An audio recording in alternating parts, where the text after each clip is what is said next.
আমি যদি কোনো কিছু করতাম অফকোর্স আমি ভয় পেতাম। আমি কিছু করিনি তাই আমি ভয় পাচ্ছি না। এই কিংবা জাবের ভাইকে যদি কোনোভাবে ফাঁসিয়ে বা ইনকিলাব মঞ্চকে যদি কোনোভাবে চুপ করিয়ে দিয়ে যদি আমার যদি কোনো দোষ থাকে, আমি প্রশাসনকে অনুরোধ জানাই তারা যাতে আমাকে গ্রেপ্তার করে যাতে আমাকে ইন্টারোগেশন করে, এবং ইন্টারোগেশন করে যদি কিছু পায় তাহলে যাতে তারা সেটি সঠিকভাবে ব্যবহার করে।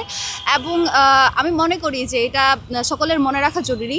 হাসিনা অনেকেই হতে চেয়েছে, হাসিনা আলটিমেটলি হাসিনাই হয়েছে, হওয়ার পরে তাকে পালাতেও হয়েছে।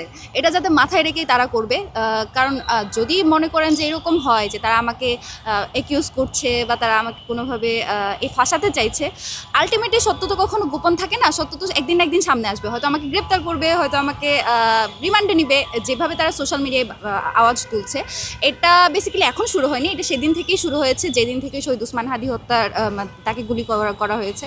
তো তাদের আসলে ভয়ের জায়গা যেটা, যদি শহীদ ওসমান হাদির বিচার হয়, সেই বিচারটা হলে আসলে অনেকেই ফেসে যাবে।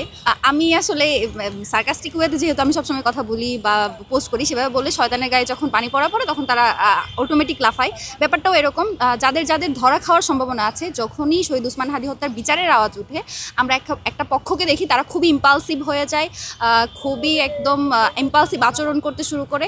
তো এই ইম্পালসটা তাদের আসলে লুকিয়ে রাখা দরকার, কারণ এই ইম্পালসের কারণে তাদের সংশ্লিষ্টতা থাকার সম্ভাবনা মানুষের সামনে প্রকাশ হয়ে যায়। এবং আমি আর কি বলবো, যদি কেউ এরকম মনে করে যে আমাকেই কিংবা জাবের ভাইকে যদি কোনোভাবে ফাঁসিয়ে বা ইনকিলাব মঞ্চকে যদি কোনোভাবে চুপ করিয়ে দিয়ে যদি তারা ভাবে যে শহীদ ওসমান হাদির হত্যার বিচারটা ধামাচাপা দেওয়া যাবে, তাদের আসলে সেই আশার গুড়ে বালি। কারণ বাংলাদেশের ৮ লক্ষ মানুষ একটা মানুষের জানাজায় সামিল হয়েছে, এবং তারা বারবার পুরো বাংলাদেশ থেকে মানুষ এসে সেই মানুষের কবর জিয়ারত করছে, সারা বাংলাদেশ থেকে মানুষের বিচার দাবি করছে। সেখানে জুমা বা জাবেরকে যদি কেউ দমিয়ে ফেলতে পারে, তাহলে আসলে বিচার দমিয়ে ফেলা যাবে। এটা খুবই ভুল আইডিয়া।